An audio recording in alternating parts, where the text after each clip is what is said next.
زندگی اس کے اندر ہے.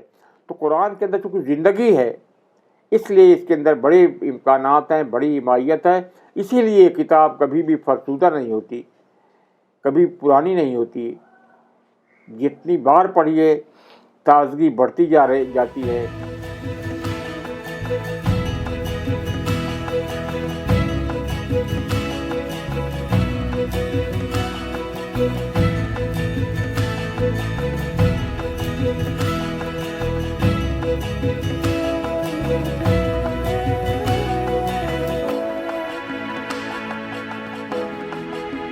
بسم اللہ الرحمن الرحیم. الحمدللہ رب العالمین, الصلاۃ والسلام علی رسولہ الامین وعلی آلہ واصحابہ اجمعین. محترم حضرات, قرآن مجید اللہ تعالیٰ کی بہت بڑی نعمت ہے. اس روئے زمین پر انسانوں کو بھیجی گئی اللہ تعالیٰ کی جو سب سے بڑی اور سب سے بیش قیمت اگر کوئی نعمت ہو سکتی ہے, کوئی تحفہ ہو سکتا ہے, تو وہ قرآن مجید ہے. قرآن مجید دراصل کتاب زندگی ہے, کتاب حیات ہے. یہ انسانوں کو زندگی کی اہمیت اور زندگی کی معنویت بتاتی ہے. قرآن مجید کتاب حیات ہونے کے ساتھ ساتھ کتاب روشنی ہے, کتاب نور ہے. یہ انسانوں کی زندگی کے تمام اندھیروں کو, تمام تاریکیوں کو ختم کر کے اس میں اجالا پیدا کرتی ہے, اس میں روشنی پیدا کرتی ہے. قرآن مجید کتاب ہدایت ہے, کتاب رہنمائی ہے. انسانوں کو زندگی گزارنے کا صحیح سلیقہ بتاتی ہے, انسانوں کے مسائل کا حل پیش کرتی ہے اور انسانوں کو ایک کامیاب زندگی گزارنے کے اصول دیتی ہے. یہ ایک کتاب ترقی بھی ہے. انسان ترقی کیسے کر سکتا ہے, اس کے تمام اصول اسی کتاب میں موجود ہیں. یہ کتاب قوت بھی ہے. یہ انسانوں کی قوت کا سرچشمہ ہے, چاہے وہ انفرادی قوت ہو, چاہے وہ اجتماعی اور قوموں کی قوت ہو. وہ تمام قوتیں اگر کہیں پہ موجود ہیں تو وہ دراصل قرآن مجید میں ہیں. اس وجہ سے قرآن مجید سے تعلق اور قرآن مجید سے لگاؤ ہی انسان کی انفرادی اور اجتماعی کامیابی کی ضمانت ہے. اور اس تعلق کو مضبوط کرنے کے لیے ضروری ہے کہ وقتاً فوقتاً خصوصی توجہ کے ساتھ اپنے تعلق کو قرآن سے مضبوط کیا جائے, قرآن سے قربت بڑھائی جائے, قرآن سے لگاؤ بڑھایا جائے, اور قرآن کے جو تقاضے ہیں جو مختلف طرح کے ہیں, مختلف سطحوں کے ہیں, ان تمام تقاضوں کو پورے طریقے سے پورا کیا جائے.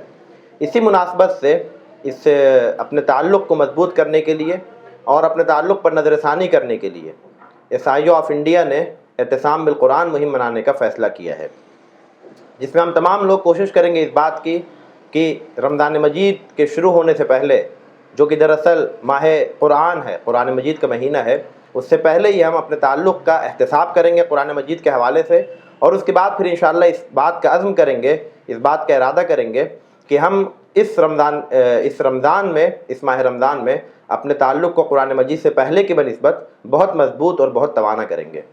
اس مہم کی مناسبت سے ہم نے یہ فیصلہ کیا کہ ہم ایک عظیم قرآنی شخصیت کے ساتھ اعتصام بالقرآن کے حوالے سے, رجوع الی القرآن کے حوالے سے اور تعلق بالقرآن کے حوالے سے کچھ گفتگو کریں. اور اس کے لیے ہم نے محترم جناب مولانا فاروق خان صاحب سے درخواست کی, جس کو آپ نے قبول کیا.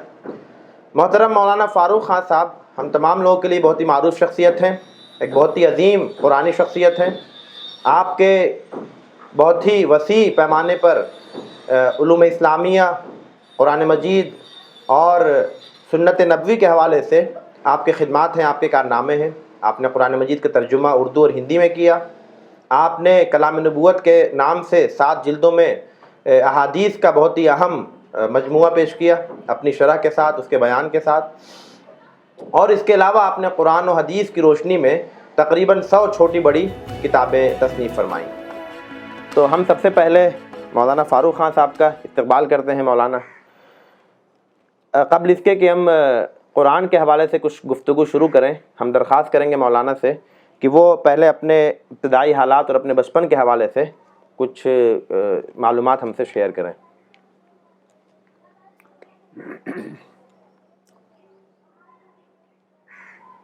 میرے بچپن کا بڑا حصہ ننیہال میں گزرا, اور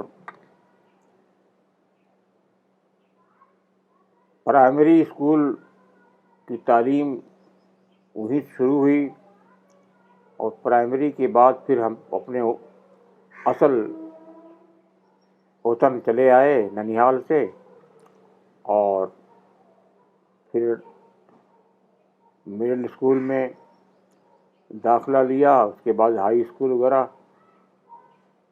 پھر انٹر وغیرہ کیا، پھر اس کے بعد ہندی میں ایم اے بھی کیا ہم نے. یہ تو تعلیمی سلسلہ رہا. لیکن چند سال ہم نے ایک اسکول میں گزارے بحیثیت مدرس کے. وہاں مولانا غالب حسن صاحب بھی استاد تھے اور مولانا اقبال قاسمی صاحب تھے. ان حضرات کی معیت حاصل رہی اور ان سے عربی میں کافی استفادہ ہم نے کیا.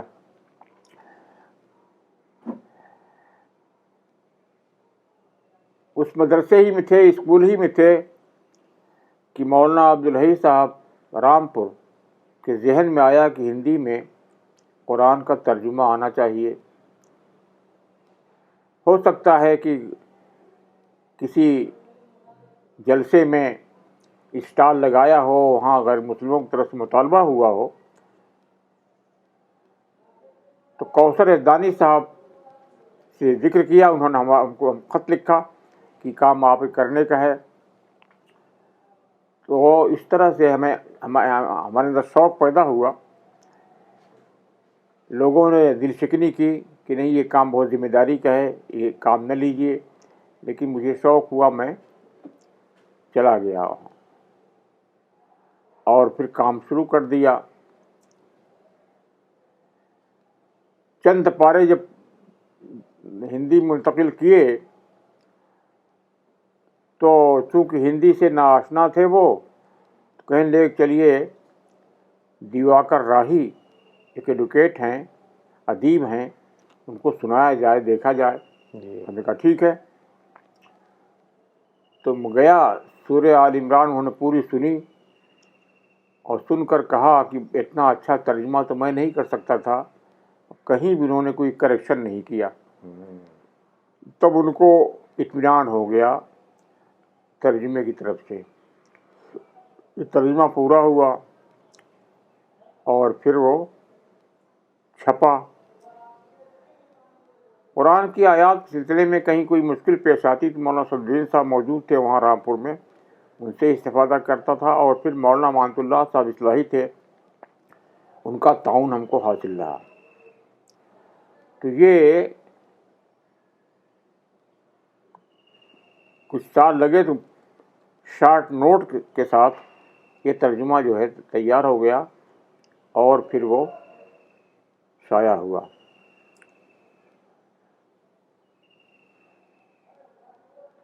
یہ کام جب پورا ہوا تو جماعت کو معلوم ہوا، مولانا افضل حسین صاحب تھے، کہ ان کے ہاں کوئی کام نہیں ہے. تو انہوں نے امیر جماعت سے اجازت لے کر ہمارے ذمے ایک کام دیا کہ اب آپ حدیث پر کام کریں گے، حدیث پر کام کریں گے، لیکن پہلے اردو میں لکھیے تاکہ اندازہ ہو کام کیسا ہے آپ کا. اس لیے کہ علماء ہندی جانتے نہیں، وہ کیا فیصلہ کریں گے. اس طرح سے کام شروع ہوا اور حدیث پر کام کے سلسلے میں کلام نبوت کے نام سے 6-7 جلدوں میں یہ مرتب ہوا ہے. اور اللہ کا شکر ہے کہ یہ انتخاب اور یہ مجموعہ کافی مقبول رہا. مکتبے سے معلوم ہوتا ہے کہ کثیر الاشاعت کتابوں میں سے ہے. تو یہ کتنا عرصہ لگا کلام نبوت میں اس زمانے سے؟ پھر کلام نبوت میں کتنا عرصہ لگا آپ کو تیار کرنے میں یہ 7 جلدیں؟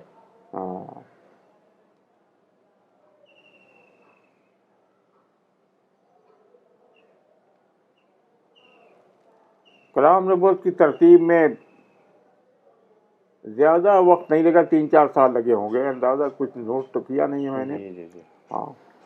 تو اللہ کا شکر ہے کہ یہ کتاب جو ہے کافی مقبول ہوئی، اور مکتبے سے جو کتابیں نکلتی ہیں تفہیم کے بعد اسی کے نمبر ہے کلام نبوت کے ساتھ۔ تو آپ جب کلام نبوت کے حوالے سے جماعت میں آئے تو اس کے بعد سے پھر آپ جماعت میں ہیں؟ تو چونکہ حدیث کا کام دیا گیا ہم کو، جی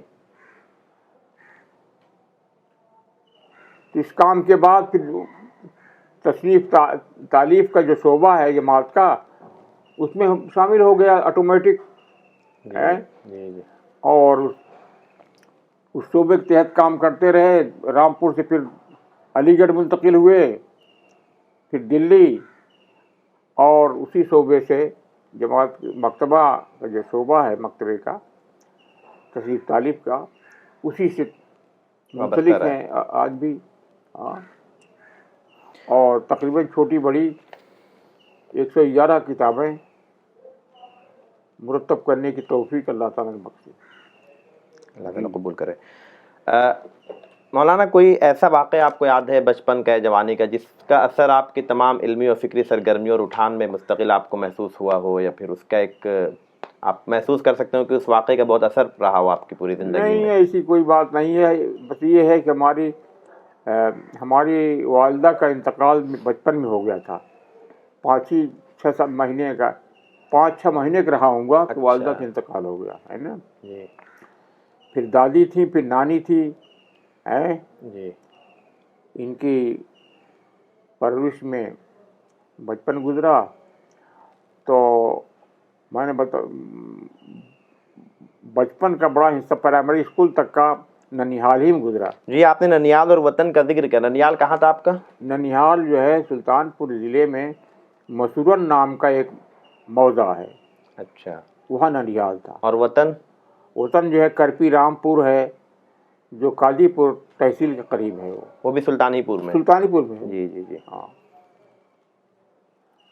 نانی جو تھیں بڑی نیک اور دیندار تھیں، تو نبیوں کے قصے وغیرہ سنتے تھے، اس کا اثر پڑا بچپن میں۔ ہاں جی جی جی ہاں۔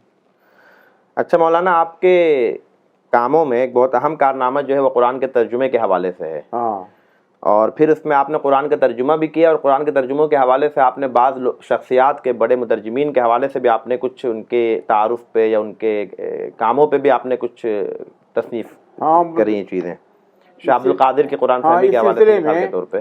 اس سلسلے میں شاہ عبد القادر صاحب جو ہیں، ان کا ترجمہ جو ہے کافی مشہور ہے اردو میں، اور انہوں نے حواشی بھی لکھے ہیں قرآن پر۔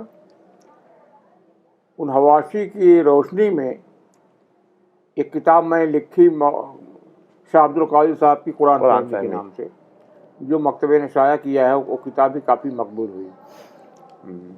تو قرآن کے ترجمے سے متعلق، چونکہ قرآن پڑھنے کے لیے عام طور سے ہم لوگوں کے یہاں عربی سے ناواقف ہیں، عام طور سے لوگ ناشنا ہیں، تو ترجمے ہی پہ بھروسہ کر سکتے ہیں، تو قرآن سے ترجمے کے حوالے سے استفادہ کرتے وقت کچھ اہم آپ رہنمائی اگر فرمائیں، کچھ اہم نکات کی جو آپ کے سامنے اس حوالے سے ہوں، جس پہ توجہ دینا چاہیے ایک قاری کو ترجمے سے استفادے کے دوران۔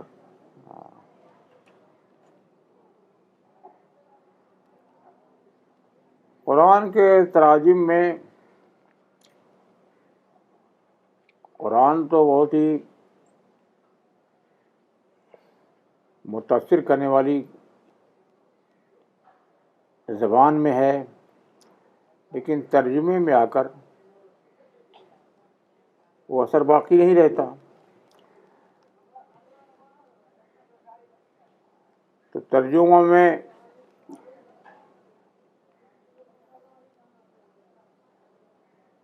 محمود الحسن جی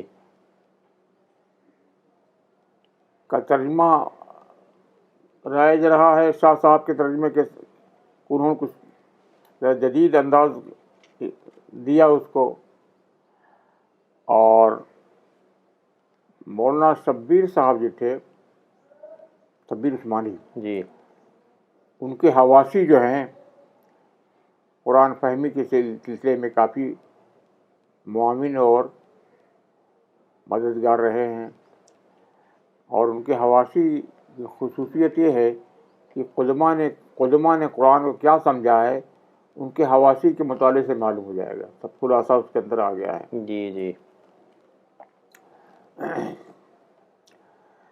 تو قرآن فہمی کے لیے ایک تو طلب ہونی چاہیے جی اور ذہن ہونا چاہیے۔ جی جی جی ذہن میں اگر تیزی ہے اور طلب ہے تو قرآن خود رہنمائی کرتا ہے اس سلسلے میں۔ اور قرآن عام کتابوں کی طرح سے کوئی کتاب نہیں ہے، بلکہ قرآن 114 صورتوں میں منقسم ہے۔ یوں سمجھیے کہ جیسے شاعر کی کلیات ہوتی ہے، مختلف نظموں کا مجموعہ ہوتا ہے، جی اس طرح سے ہر سورہ جو ہے منفرد ہے۔ قرآن کی صورتوں میں باہم ربط تعلق بھی ہے، لیکن ہر سورہ جو ہے ایک کتاب ہے، ایک تصنیف ہے، ایک ہے نا۔ جی جی یہی وجہ ہے کہ بعض قوموں کا ذکر بار بار آتا ہے، اس کو ہم تکرار نہیں کہہ سکتے، جی ریپیٹیشن نہیں کہہ سکتے، اس لیے کہ مختلف صورتوں میں آیا ہے ضرورت اور موقع کے لحاظ سے، لیکن چونکہ ہر سورہ منفرد ہے، آزاد اپنی جگہ پر ہے، الگ الگ پہلو سے آیا، الگ الگ سے آیا ہے، اس لیے اس کا تکرار بھیجا نہیں کر سکتے۔ تو قرآن جو ہے ایک زندہ کتاب ہے، زندہ زبان ہے اس کی۔ جی قرآن کو سمجھنے کے لیے ایک تو غور فکر ضروری ہے، تدبر ضروری ہے، اور آدمی بیدار ذہن کا ہو۔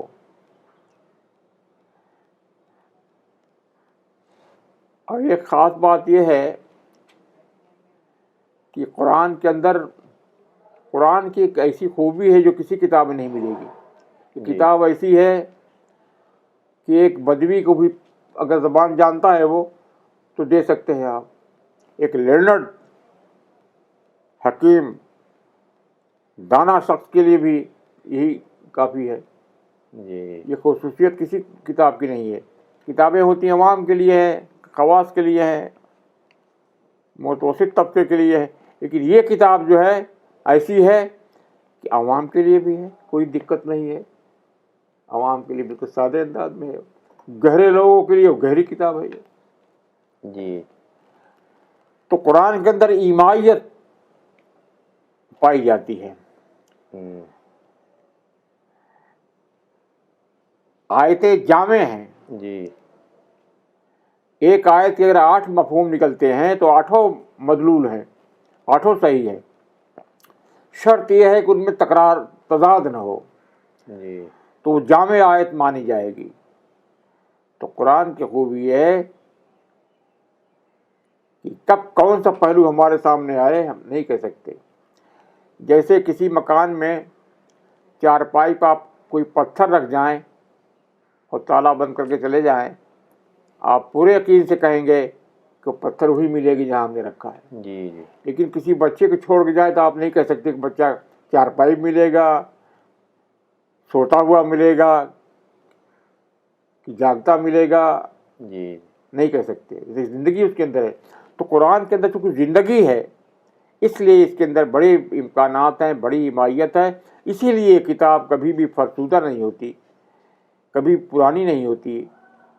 جتنی بار پڑھیے تازگی بڑھتی جاتی ہے، کشش اس کے اندر کشش میں اضافہ ہوتا جاتا ہے۔ یہ کتاب ایسی ہے، یہ خصوصیت کسی کتاب کے اندر نہیں پائی جاتی۔ اس کے علاوہ قرآن کے اندر بلا کی نغمگی پائی جاتی ہے، صوتی آہنگ۔ جی وہ میں پوچھنے والا تھا مولانا کہ یہ جمالیات پہ بھی آپ کا بڑا توجہ رہا ہے، یعنی آپ کی ایک کتاب ہے قرآن میں صوتی اعجاز، پھر ایک کتاب ہے آپ کے قرآن کے ادبی محاسن۔ اچھا اچھا، تو اس حوالے سے آپ نے چیزیں لکھی ہیں۔ اچھا اچھا، تو ایک تو یہ کہ یہ قرآن میں جو آپ نے اس طرح کا صوتی اعجاز اور جمالیاتی حسن جو پایا ہے، وہ اس پہ کچھ روشنی ڈالی، اور ساتھ میں یہ بھی کہ اس پہ آپ کی خاص توجہ کیسے مبذول ہوئی، اس کا کیا، کس چیز کا اثر رہا؟ ایک تو دیکھیے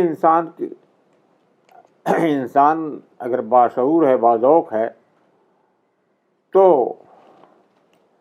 اس کی طلب ہوتی ہے کہ جو چیز ملے وہ موضوع ہو، اس کے اندر آہنگ ہو، سپاٹ کتاب نہ ہو، جی خواہش ہوتی ہے اس کی۔ تو قرآن کا یہی حال ہے کہ کوئی سپاٹ کتاب نہیں ہے،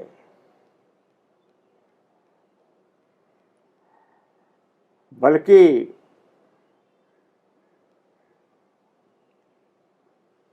اس کے اندر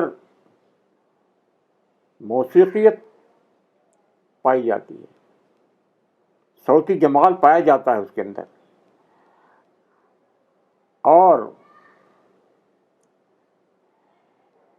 ایک موسیقی کے ماہر نے قرآن کا موسیقی کے اصول پر جائزہ لیا تو حیران ہوا کہ قرآن میں کہیں بھی کوئی سکم نہیں ملا اس کو موسیقی کے اصول۔ ایک جگہ کھٹکا اس کو تو کسی عالم نے کہا کہ یہاں نہیں، یہاں وقف کیجیے، وہ بھی کھٹک دور ہو گئی اس کی۔ جی جی جی تو وہ موسیقی کا ماہر تھا، اس کا بیان ہے کہ حیرانی ہوتی ہے، اتنی عظیم کتاب ہے، بڑی کتاب ہے، لیکن موسیقی کے اصول کے لحاظ سے کہیں بھی کوئی سکم نہیں پایا جاتا، پوری رعایت پائی جاتی ہے۔ جی جی اس کے اندر جو فلو ہے، جو بہاؤ ہے، صوتی آہنگ ہے، وہ عجیب و غریب ہے۔ جی اور ایک مستشرق کا بیان ہے، آرویری، جی آرویری کا بیان ہے، آرتھر آرویری، اس کا بیان ہے کہ حیرانی ہوتی ہے کہ قرآن کا اسٹینڈرڈ جو ہے عظیم ہے، اور اسٹینڈرڈ کہیں لو نہیں ہوا ہے، قرآن اپنے اسٹینڈرڈ سے کہیں گرتا نہیں۔ ایسا دنیا میں پایا نہیں جاتا، بڑے سے بڑے شاعر کے کلام میں بھی یکسانیت نہیں ہوتی۔ ایک غزل کے 12 اشعار ہیں، اگر 6-7 اشعار اچھے ہو گئے تو کامیاب ہے غزل وہ، لیکن ہر شعر یکساں ہوتا نہیں ہوتا۔ تو اس کا کہنا ہے، آربیری کہنا ہے کہ قرآن کہیں بھی لو نہیں ہوتا ہے، اسٹینڈرڈ گرتا نہیں اس کا، یکساں۔ ایسا ممکن نہیں ہوتا، انسانی کلام میں ایسا ممکن نہیں ہوتا۔ ابتدائی دور کلام ہے، پختگی دور کلام ہے، پختگی دور کلام میں بھی ایسا نہیں ہوتا، لیکن قرآن کا معاملہ یہ ہے کہ اس کا جو اسٹینڈرڈ ہے از اول تا آخر قائم رہتا ہے، کہیں بھی لو نہیں ہوتا۔ ایسا کیسے ہوا؟ اس کا جواب دینے سے دنیا قاصر ہے کہ ایسا ہوتا ہی نہیں کہ یکساں ہو۔ دنیا اس کا جواب دینے سے قاصر ہے کہ ایسا کیسے ممکن ہوا۔ البتہ مسلمانوں کے لیے کوئی سوال ہی نہیں ہے، اس سے کہ قرآن کو خدا کلام مانتے ہیں، انسان کلام مانتے ہی نہیں، اس سے ان کے لیے کوئی سوال نہیں ہے۔ لیکن جو لوگ خدا کلام نہیں مانتے، وہ آج تک جواب نہیں دے سکے کہ قرآن کا اسٹینڈرڈ کہیں بھی لو نہیں ہوا ہے۔ ایسا ہوتا نہیں، ہوا کیسے؟ اس کا جواب دینے سے وہ قاصر جواب نہیں دے سکے۔ تو یہ زندہ کلام ہے، اس کے اندر بڑی ایمائیت پائی جاتی ہے، اس لیے یہ کتاب تازہ بتازہ رہتی ہے۔ جتنی بار پڑھیں گا، اگر بیدار مغز ہے آپ تو یہ کتاب آپ کو محروم نہیں کرے گی۔ مختلف نکات، باریکیاں، نزاکتیں آپ کے سامنے آئیں گی، اور انسان کی عظمت، اس کی زندگی، اس کی نفسیات کیا ہے، قرآن میں اس کی پوری عکاسی پائی جاتی ہے۔ بھٹکے ہوئے لوگ کیسے ہوتے ہیں، راہ راست پر چلنے والے کیسے ہوتے ہیں،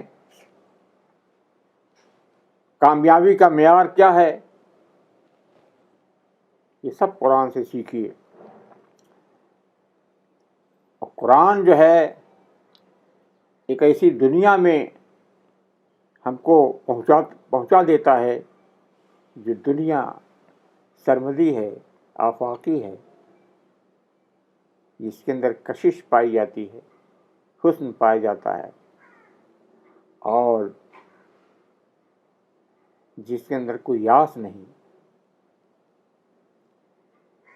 امیدیں ہیں، امکانات ہیں، وہ سب سامنے آتے ہیں. قرآن کا انداز عام منطق کا نہیں ہے، لیکن اس کے اندر منطقیت ہی پائی جاتی ہے. دلائل، فطری دلائل سے ہم کو قرآن راہ راست پر لاتا ہے.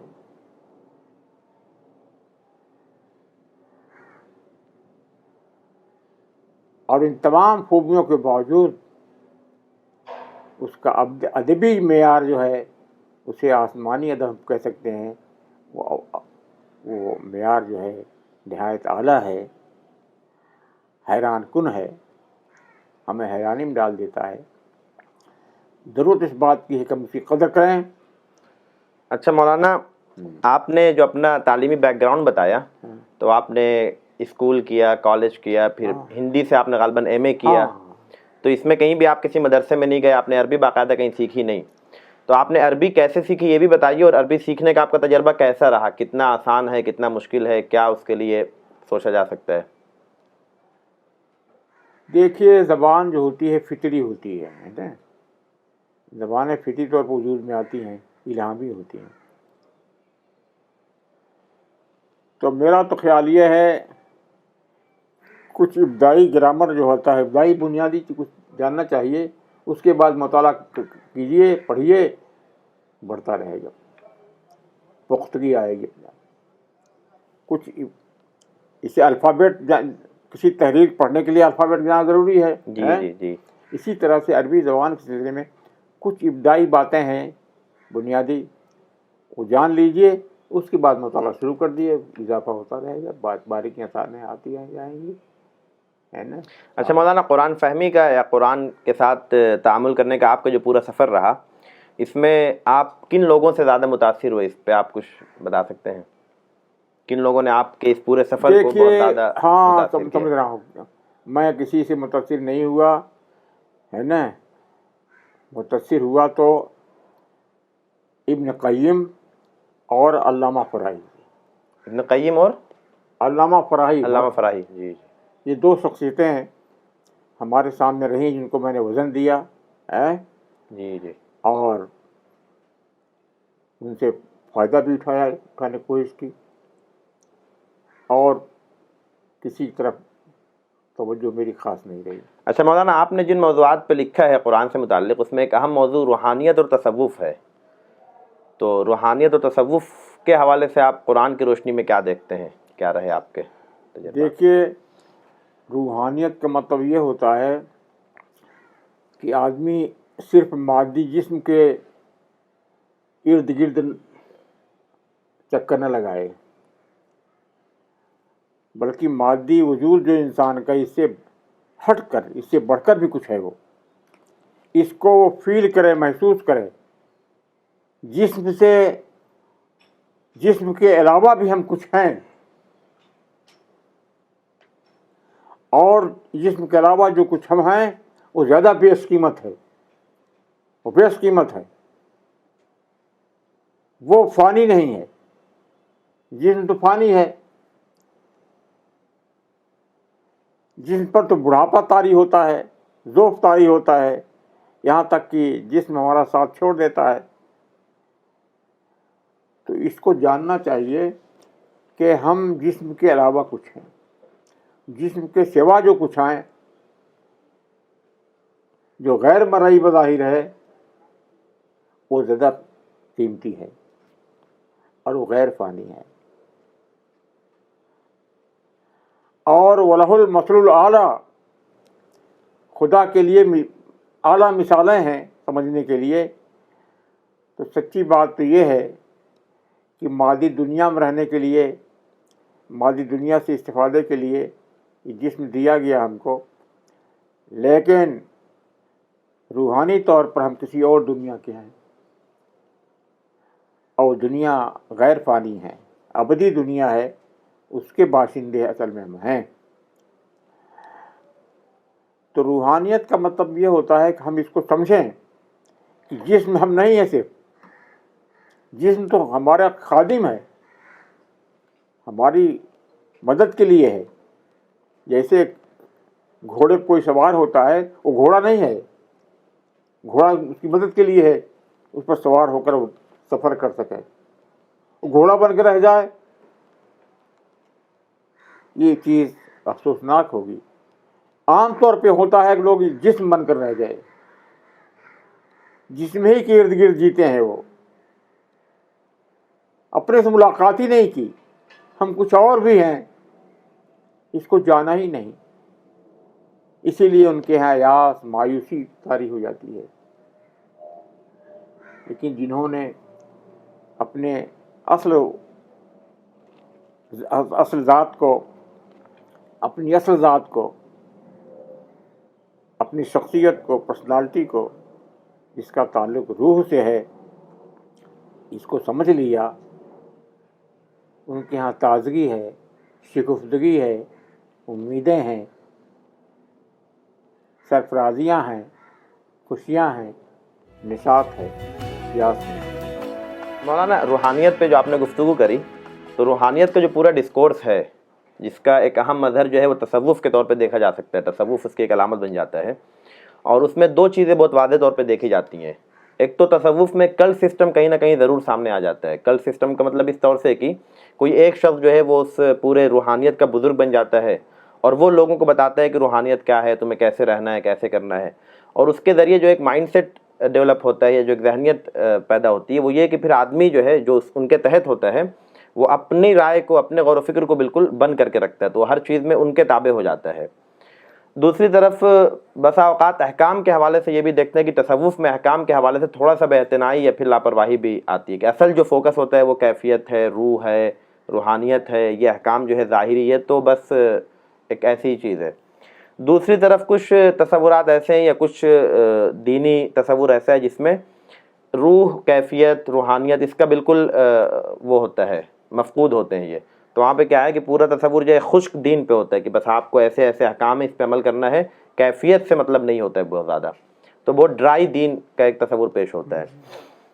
لیکن آپ کا جو پورا ایک تو عملی آپ کا جو پورا وہ رہا، تجربہ رہا، جس میں آپ روحانیت کے بہت بڑے قائل بھی ہیں، روحانی باقاعدہ آپ کو کہا جا سکتا ہے ایک بڑی روحانی شخصیت، لیکن ساتھ میں آپ کے اپنے غور و فکر ہوتے ہیں، اپنی رائے ہوتی ہیں، اور جب آپ کی کوئی رائے بن جاتی ہے اپنے مطالعے کی روشنی میں، اپنی تحقیق کی روشنی میں، تو پھر آپ بالکل برملا اس کا اظہار کرتے ہیں، کسی طرح کی کوئی رو رعایت کیے بغیر۔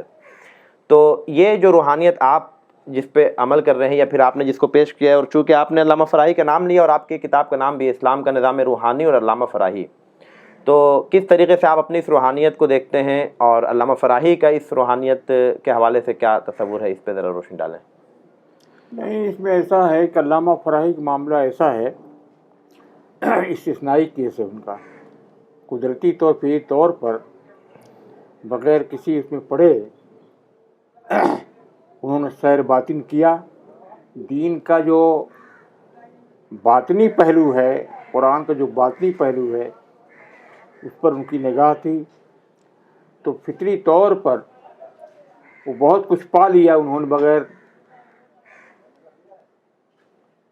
صوفیوں کے مراحل سے گزرے ہوئے۔ تصوف یا صوفیہ کا معاملہ تو یہ ہے کہ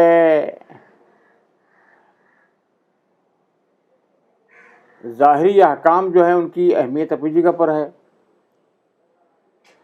جیسے جسم کے بغیر جو مادی ہے، جس کو کھانا پینا بھی چاہیے، دنیا میں انسان قائم نہیں رہ سکتا، جی نہیں سکتا، تو احکام جو ہیں ظاہری ان کی اہمیت اپنی جگہ پر ہے، لیکن باطنی پہلو جو ہے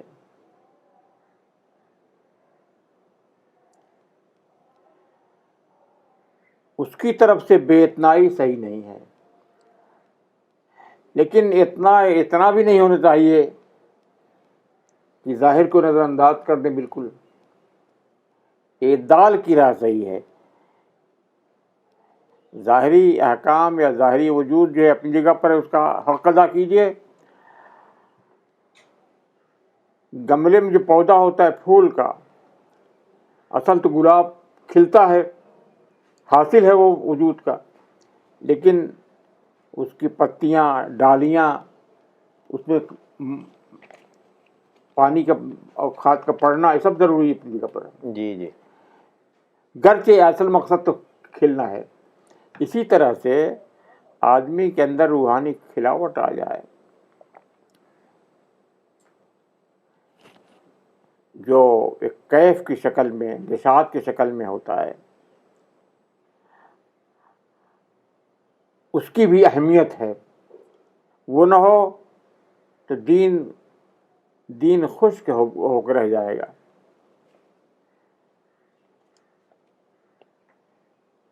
جی جی جی متاع بے بہا ہے درد و سوزے آرزو مندی، مقام بندگی دے کر نلوں شان خدا مندی۔ علامہ کہتے ہیں تو یہ پہلو جو ہے اہم ہے، اس کے بغیر زندگی ریگستان بن جاتی ہے، جس میں کوئی نخلستان نظر نہیں آتا، جس میں کوئی شادابی نظر نہیں آتی۔ تو شادابی بھی ضروری ہے۔ تو گویا مولانا آپ یہ کہہ سکتے ہیں کہ امام فراہی نے جو تصوف یا روحانیت کا، تصوف کا تو نہیں کہیں گے، ان کو کسی بزرگ کے پاس رہ کر نہیں سیکھا، وہ قدرتی طور پر ہوا ہو، اور یہی حال آپ کا بھی ہوا، آپ نے بھی کسی بزرگ کو باقاعدہ اختیار نہیں کیا ہے نا۔ ہمارا معاملہ دوسرا، ہم نے اختیار بھی کیا، ہم نے بزرگوں سے سیکھا بھی، جی جی ان کے جو مشاغل ہیں، اشغال ہیں، ان کو پورا کیا۔ کورس، ان کا کورس باقاعدہ ہے، اچھا کورس ہے، جی جی مقامات ہیں، قلب، روح، سر، خفی، اخفا، نفس، ان کو جگانا پڑتا ہے، بیدار کرنا پڑتا ہے، جی جی ہے نا۔ اور پھر ذکر خفی کے ذریعے سے کرنٹ دوڑنا پڑتا ہے پورے جسم میں۔ یہ آپ کہہ رہے ہیں کسی خاص شخص سے، تو وہ اصل میں ہوتا ہے فیض حاصل کرتے ہیں، انعکاس۔ جی جی پیر جو ہے انعکاس کے ذریعے سے ریفلیکٹ کرتا ہے اپنے اس کو، جذبات کو، کیفیات کو، روحانیت کو، ہے نا۔ وہ ہے ایک عمل ہے وہ فطری۔ نہیں تو کیا آپ یہ کہہ سکتے ہیں مولانا کہ علامہ فراہی نے جو روحانی نظام پیش کیا، جس کو آپ نے کتاب کی شکل میں لکھا ہے، تو اس میں روحانی نظام کی جو پرانی غلطیاں تھیں اس کا ایک طریقے سے سدباب ہوا ہے، اس طرح محسوس کرتے ہیں آپ؟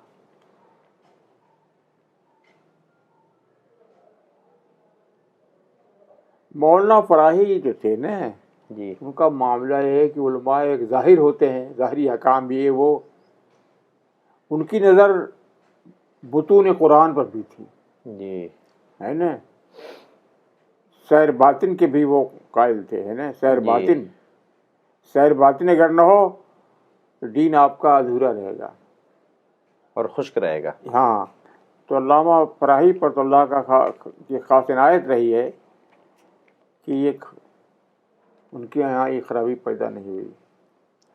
کسی نے ایک شیخ طریقت سے پوچھا کہ آپ کے یہاں جو تدابیر وغیرہ ہیں، اشغال ہیں طرح طرح کے، کیا اس کے بغیر حاصل نہیں ہو سکتا؟ تو کہا عام طور پر حاصل نہیں ہوتا، جی کتابت جیسے کسی استاد سے سیکھنی پڑتی ہے، جی لیکن بعض ایسے کاتب بغیر استاد کے انہوں نے حاصل کر لیا، جیسے علامہ فراہی، انہوں نے کہا جیسے علامہ فراہی، اچھا کہا انہوں نے ہاں نام لیا، ہوں، جیسے علامہ فراہی تھے، ہیں بغیر اس کے وہ چیز ان کو حاصل ہوئی ہے۔ یہ ہے معاملہ۔ اچھا مولانا، قرآن مجید کا ایک اہم موضوع جو ہے وہ معتقدات ہیں، عقائد ہیں۔ ہاں، عقائد کے باب میں بھی جو عموماً عقائد پہ گفتگو ہوتی ہے تو اس میں کچھ چیزیں ہوتی ہیں جو محسوس کی جاتی ہیں۔ ایک تو یہ کہ عقائد کے نام پہ اتنی زیادہ چیزیں داخل کر دی جاتی ہیں جو ایسا لگتا ہے کہ گویا جو بھی نظری مسائل ہیں وہ سارے جو ہے وہ اعتقاد کا حصہ بن جاتے ہیں، عقائد کا حصہ بن جاتے ہیں۔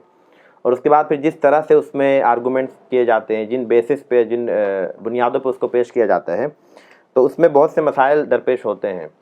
تو آپ نے جو ایک کتاب لکھی اسلام کے معتقدات اور قرآن مجید کا طرز استدلال، تو آپ قرآن مجید کے عقائد کے موضوع کو کیسے دیکھتے ہیں؟ قرآن نے تو فطری انداز میں ہے نا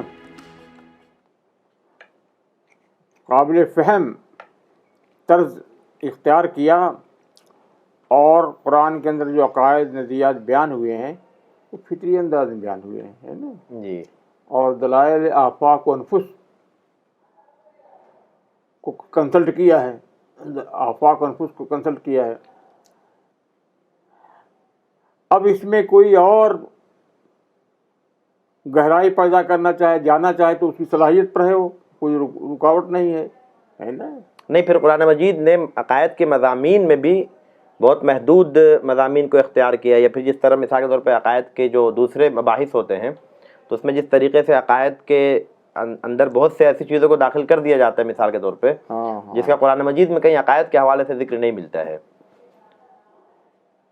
ہاں، داخل کر کے دین کو مشکل بنایا ہے نا، راستے کو مشکل بنا دیا، جی جی، فطری راستے کو ہے۔ تو یہ آپ کا احساس ہے کہ وہ ہاں وہ غلو ہے، وہ جی جی۔ غلو اختیار کیا ہو۔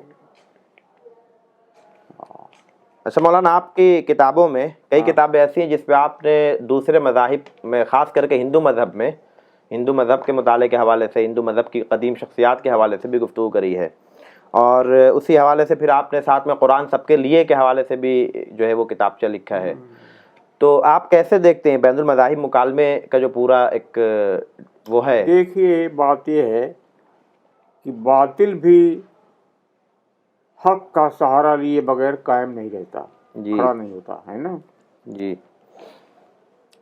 تو ہندو دھرم ہو یا کوئی دھرم ہو، آپ دیکھیں گے کہ ان میں بھی چنگاریاں پائی جاتی ہیں۔ جی جی ان چنگاریوں کو نظر انداز نہیں کر سکتے، پورا پورا راکھ ہے یہ نہیں کر سکتے آپ، جی جی زیادتی ہوگی۔ قرآن میں آیا ہے آیات محکمات ہن ام الکتاب جی وأخر متشابہات۔ کیا مطلب ہوتا ہے اس کا؟ کیا سمجھا ہے؟ قرآن میں محکمات ہیں، جی آیات ہیں، محکم ہے، بالکل واضح ہے، جی، ہن ام الکتاب، اور وہی اصل ہے۔ مدر بک ہے۔ وأخر متشابہات، اخرى سے کیا مطلب ہوا کہ کچھ آیتیں ایسی ہیں جو متشابہات ہیں، لیکن سورہ محمد میں بعض اور جگہ ہن کتاب حکمت آیات، پوری کتاب کو محکم کہا ہے۔ جی قرآنی میں پوری کتاب کو محکم کہا ہے، جی ہے۔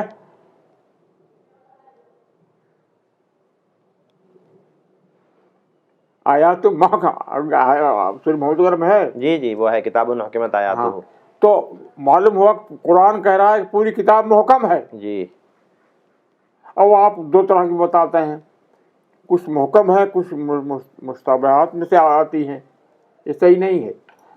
اخر متشابہات مطلب یہ ہے قرآن کے علاوہ اچھا، جو کچھ ہے وہ سب باطل نہیں ہے، گڑبڑ ہے، اس میں چنگاریاں بھی ہیں، راکھ بھی ہے، سمجھ گیا آپ؟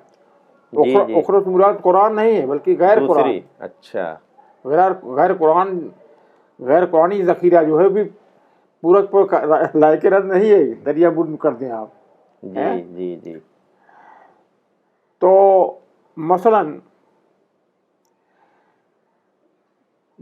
بدھ مت نے جو رائج ہے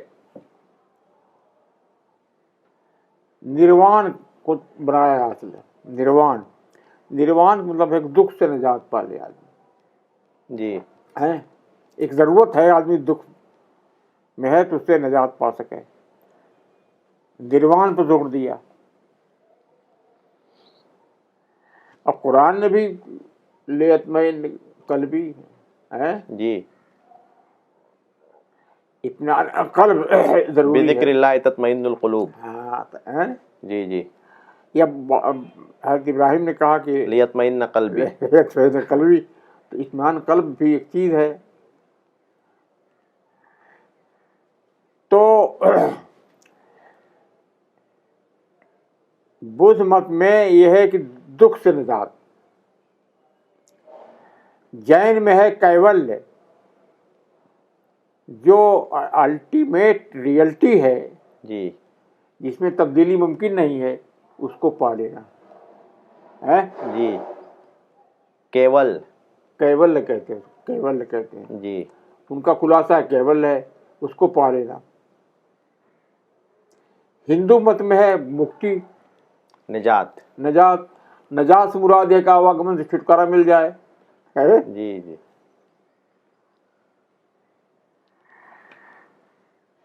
ایسے ہر مذہب کا اپنا اپنا ہے. وہ اسلام کے بارے میں کسی نے کہا ہے کہ اسلام میں لطافت احساس ہے. لطافت احساس اس کا خلاصہ ہے. اچھا جی. تو مذاہب کے اندر جو چیزیں پائی جاتی ہیں تو اس میں جو کام کی چیزیں ہیں ان کی آپ اخر مشابہات کا مطلب یہ ہے کہ قرآن رد نہیں کیا. قرآن کی جو محکمات ہیں، یہ قرآن کے علاوہ جو کچھ سب رد قابل رد ہے نہیں کہا، جی بلکہ جی. متشابہات کا. اس میں گڑبڑ معاملہ ہے. قرآن کی روشنی میں آپ اس کے ساتھ تعامل کریں گے. ہاں، قرآن کی روشنی میں اس میں جو جواہر ریزے ہیں ان کو آپ چھانٹ سکتے ہیں. جی جی جی. قرآن رہنما ہے جو بھٹکنے نہیں دے گا آپ. ہاں، یہ ہے معاملہ. اچھا مولانا، آخر میں اب وہ رمضان کو آپ نے بھی اور کئی بڑے لوگوں نے رمضان کو تبدیلی اور انقلاب کا مہینہ کہا ہے. آپ کے باقاعدہ کتاب کا ٹائٹل ہے رمضان سب کو یاد نہیں ہے. تبدیلی اور انقلاب کا مہینہ. تو اور ظاہر سی بات ہے کہ اس انقلاب اور تبدیلی کی اصل بنیاد قرآن مجید ہی کو قرار دیں گے. اور تو اب ایسے میں کچھ نصیحت کیجئے نوجوانوں کو کہ وہ کس طریقے سے رمضان آنے والا ہے رمضان تو کس طرح کا تعلق قائم کرے قرآن مجید سے اور کس طرح کی تبدیلی وہ حاصل کرے. شہر رمضان الذی انزل فیہ القرآن ہے. کیا مطلب ہوتا ہے فیہ القرآن؟ اس کا مطلب لیتے ہیں کہ اس میں رمضان میں جی وہ مہینہ جس میں قرآن اترنا شروع ہوا. حالانکہ معلوم ہوا کہ رمضان مہینہ نہیں تھا، وہ اچھا وہ ربیع کا مہینہ تھا. جی یہ مشہور کر دیا ہے. جی جی. قرآن جب اترنا شروع ہوا تو رمضان نہیں تھا، ربیع الاول تھا. تو فیہ القرآن، فی کا مطلب یہ ہوتا ہے اس کے بارے میں. رمضان مہینہ وہ ہے جس کے بارے میں قرآن میں ذکر آ گیا ہے، اس کے مسائل وغیرہ کے سلسلے میں. جی یہ ہے مطلب، نہ کہ اس میں اترا ہو. اچھا. بارے میں فی مانے اس کے بارے میں قرآن اترا ہے کہ رمضان کو، روزے کو، صوم کو کیسے اختیار کیا جائے. جی جی. یہ ہے معاملہ. تو رمضان جو ہے روزہ خاص طور پر رکھا جاتا ہے. اس میں انضباط ہوتا ہے، نفس پر کنٹرول ہوتا ہے، انضباط ہوتا ہے. دوسری بات یہ معلوم ہوتی ہے رمضان سے، صوم کے ذریعے، روزے کے ذریعے سے، کہ کھانا پینا ہی زندگی نہیں ہے. کھانا پینا جنسی تسکین ہی کافی نہیں ہے، بلکہ زندگی کچھ اور بھی ہے. جی. ان کے علاوہ بھی ہے زندگی، اور وہ جو اس کے علاوہ ہے، ان کے علاوہ ہے، وہ زیادہ بیش قیمت ہے. جی. اس سے یہ سبق ملتا ہے. باقی ضمنی فائدے ہوتے ہیں. اور کچھ لوگوں نے بیان کیا ہے کہ روزے سے صحت پر بڑا اچھا اثر پڑتا ہے. جی. یہ بیان کیا اپنے لحاظ سے. کسی نے بیان کیا کہ روزہ سے اندازہ ہوتا ہے کہ بھوک کسے کہتے ہیں، غریب جن کے پاس کھانے کی نہیں ہو کیا کیسے گزرتی ہوگی. جی. تو یہ ضمنی سے فائدے ہیں. جی جی. ہیں ضمنی ہے. اصل یہ ہے کہ آدمی کو سیلف کنٹرول، انضباط، نفس حاصل ہوتا ہے، اور یہ معلوم ہوتا ہے کہ صرف کھانا پینا ہی زندگی نہیں ہے، زندگی کچھ اور بھی ہے. روحانیت کا احساس. ہاں، آدم کو جو پیدا کیا تو حکم ہوا کہ سجدہ کرو آدم کو، کہ محترم ہستی ہے، غیر معمولی ہے. جی جی. ہماری تجلی ہے یہ. تو کہ ابلیس تھا، اس نے انکار کر دیا اور آدھے درگاہ ہوا وہ، ہے نا. تمام فرشتوں نے کہا کہ اللہ کا حکم ہے تو اس میں بھید ہے، انکار نہیں کیا.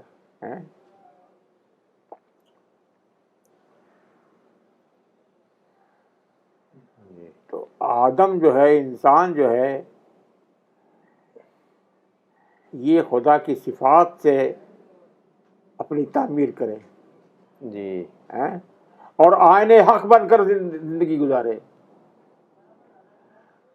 اور یہ ممکن نہیں ہے جب تک کہ آدمی کے اندر وسیع القلبی، وسیع النظری پیدا نہ ہو، اعلیٰ ظرف نہ ہو، تب تک ممکن نہیں ہے. خود غرضی، تنگی، بخل،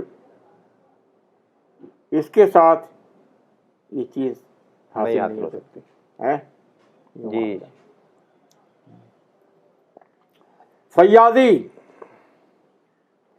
زندگی کی علامت ہے. فیاضی بخل ہے، موت کی علامت ہے. جی. مردہ جو ہے سلام کرے جواب بھی نہیں دے گا وہ. جی. حالانکہ جواب دینے میں کیا خرچ ہوتا ہے.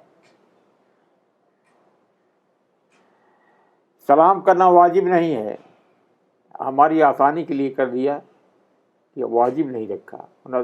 ہر وقت سلام ملاقات. البتہ اگر کوئی سلام کر دے آپ کو تو اب جواب دینا واجب ہو جاتا ہے. جی. ہے نا.